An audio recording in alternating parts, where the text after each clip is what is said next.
নিজের লাইফ স্কিলটা আমি বললেন লাইনকে ধন্যবাদ জানাই যে আমাদেরকে ওনার সাথে এই কানেক্টিভিটি করে দেওয়ার লাইন করে দিলে লাইনকে ধন্যবাদ।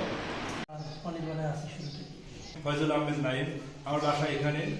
আমি দীর্ঘদিন প্রবাসী ছিলাম, এখন দেশেই আছি এবং অনেক দিন ধরেই এই অনির্বাণের সঙ্গে আমি যুক্ত আছি। দীর্ঘদিন আমাদের এরকম বসা হয় না সবার সাথে। তো আজকে আমরা মূলত এখানে সবাই একত্রিত হয়েছি আসলে একটা বিশেষ কারণে, আমাদের এই সাংগঠনিক কার্যক্রমগুলোকে আরো বেশি গতিশীল করার জন্য। আমি অনির্বাণে আমরা 13 সালে শুরু করছি, 11 সালে শুরু করছি, 11 সাল থেকে আছি। আমি মোহাম্মদ আরিফুল হক, আমি টেক্সটাইল ইঞ্জিনিয়ার চাকরি করি নারায়ণগঞ্জে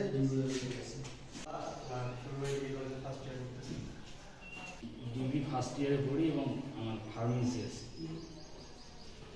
আসসালামু আলাইকুম, আমার নাম মোহাম্মদ রিফাত হাসান। আপনাদের সবার দাওয়াত থাকলো আমার বাসায়। আর আমার অফিসটি হলো আরএমসি শপিং কমপ্লেক্সের ঠিকতলায়। ওখানেও প্রচুর ফুলবাড়ির লোক আমার ওখানে যায়। মানে কি বলবো, আলহামদুলিল্লাহ আমার শুক্রিয়া যে অনেক লোক আমার ওখানে যায় এবং আমরা বেশ আড্ডা দিই।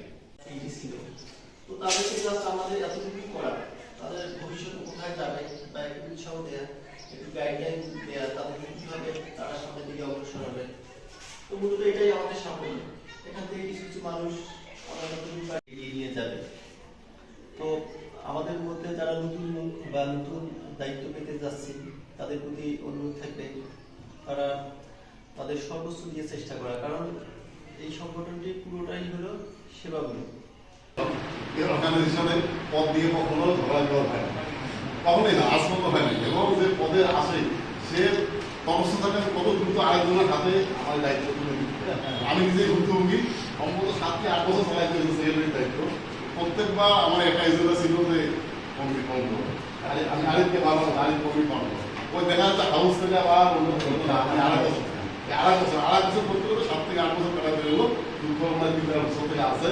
যাই হোক, আমরা যারা এখন পেশাগত কাজে ব্যস্ত তাদের কাছে কত কিছু সময় দেওয়ার সময় আপনার না। এইভাবে নতুন জেনারেশন তাদেরকে এগিয়ে আসতে হবে, তাদেরকে দায়িত্ব দিতে হবে। আমরা অবশ্যই পাশে আছি। আমার যে ভাই আছেন, একটা বড় ব্যক্তি রংপুরে একটা আমাদের আশ্রয় হলো, অনেক একটা শেল্টার হলো রংপুরে।